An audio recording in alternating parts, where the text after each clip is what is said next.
Hi there, I'm Danny Flexen. Welcome to the latest edition of SecondsOut ReFLEXions. We're here every Monday at 4:30 p.m. to talk about recent happenings in the world of boxing.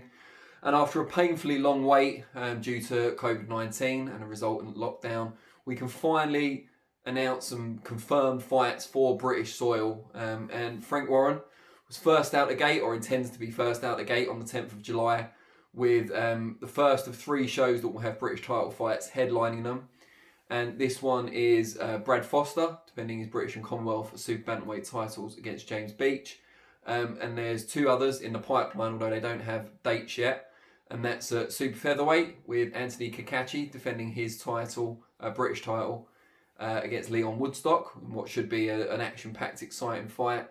And also more of a chess match, I would wager, at Super Middleweight between the champion Lerone Richards, highly touted, and Umar Sadiq, who's obviously coming off that upset win, impressive upset win as it was, over Cody Davis.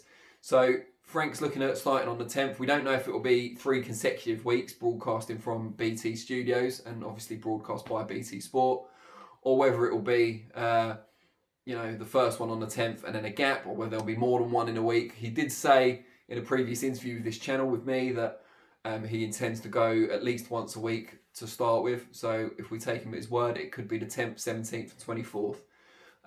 Eddie Hearn is obviously putting on shows at Matchroom HQ, or the back garden of Matchroom HQ, getting ready for this fight camp series they're going to be putting on Sky Sports. We don't know exact dates for each fight, but a number of fights have been touted, and it should culminate apparently in August with the delayed Dillian Whyte-Alexander Povetkin Sky Sports box office clash.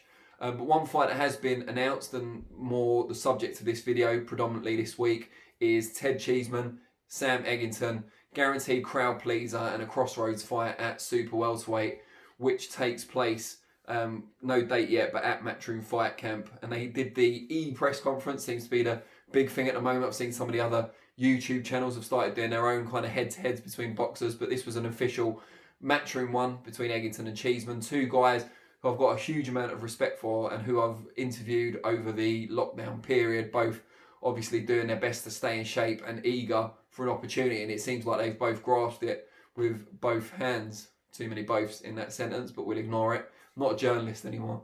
I'm just kidding. So yeah, a lot of time for Ted Cheeseman. I've known him for quite a while now. I wouldn't say we're really close or anything. I'm not kind of name dropping or anything, but just someone whose career I've followed since right at the start. I've been to Tony Sims's gym a number of times. Obviously got the big interview with Ted after he revealed all about the gambling problems he suffered for a long time, that eventually led up to that clear defeat against Sergio Garcia for the European title, and forced him to kind of look at himself in the mirror, take account of what had been going on, and start seeking some help. And I believe he still goes to counselling about those problems now, but hasn't had a bet since back then. So doing really well, really open about what happened. And since then, he's had kind of mixed fortunes. Lost some fights that a lot of people thought he should have won, and drew a fight with Kieran Conway. A lot of people thought he should have won. Scott Fitzgerald fight for Ted's British title. He lost narrow decision to Fitzgerald. Some people thought Ted should have got the nod. Difficult one to score. What I would say, I think I had Cheeseman up by 1, but I had no real complaints with Fitzgerald winning. But I know Ted and his team certainly did. What I would say is that he kind of debuted a completely different style from his usual swashbuckling, attacking, boxer, puncher role in that one. He got on his toes, let Fitzgerald come forward and outboxed him. And I think the thing that cost him the fight, for those who did have him behind, is that he faded after about 8 rounds. And I think the reason for that is that he's not used to fighting in that style. And maybe now he's got a bit more time under his belt and another camp, or at least half a camp. He might be more used to getting on his toes and having the legs to last 12 rounds while boxing and moving, using that lateral movement. As for Eggington, he recently, I think end of last year, went out to Italy against Orlando Fiordigiglio, I believe is how you say it. Could be wrong, don't care. But got a great knockout win over him, touted Italian in his backyard. I think he's had one kind of keep busy fight since, and then the lockdown, the COVID-19 and the lockdown hit. But Eggington, after some defeats at a higher level, particularly against Liam Smith, which was pretty brutal and pretty one-sided, has come back in good style and now has a decent IBF ranking and defends his IBF international title against Cheeseman in their clash. Cheeseman, of course, was on the fringes of European contention before having this, up and down sort of run, and he'll be looking to get right back in there. They're both quite young. They've both had kind of tough careers so far, given out and taken their fair share, more than their fair share of punishment. But they're still in their kind of mid to late 20s, I believe. So that's a bit of a surprise in itself. But I think they're meeting at domestic level. I think whoever goes on from this can challenge at European or fringe world level and look to really build from there. I think whoever loses, especially if it's Eggington, who's been around for a bit longer and already won a European title, needs to have a long, hard think about where they want to go with their career. Not necessarily about retirement at such a young age, but maybe about making some fundamental changes to their setups or their preparations. I don't know. But it's almost guaranteed to be a great fight. If Cheeseman wages war and they go into each other, that'll be really interesting. Cheeseman's not always the bigger man in the ring at super welter, but obviously Eggington's a former welterweight, and although he's very tall, certainly taller than Ted, I think in terms of kind of natural size, natural weight, there won't be a lot between them. And I think if they meet head on, it's guaranteed to be exciting for the fans, and I don't think it will go the distance.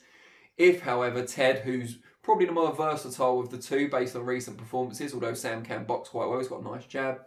I think if Ted gets up on his toes a bit, mixes it up, goes forward, but also moves laterally, pours it on when he needs to, when he sees weakness, but kind of takes a breather when he needs to as well, then it could be a fight that goes the distance. And we've seen, obviously, Sam lose relatively clear decisions to the likes of Bradley Skeet, who had those boxing and moving tactics. I don't think Cheeseman can do that quite as well as Bradley Skeet, it's fair to say.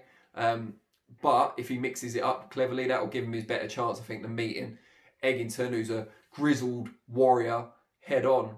But just a really, really good fight, and one I'm looking forward to. But I guess throwing it back to you guys, which fight out of the ones that have been announced so far for either Matchroom Fight Camp or Frank Warren's first shows from BT Studios or any other UK shows? I don't know if any other UK shows have got actual dates yet, but I know Mick Hennessy's got a couple that were postponed that he's now looking to reschedule. Which are the main British fights, domestic fights, that you're most looking forward to, either that have been heavily rumoured or that have already been confirmed?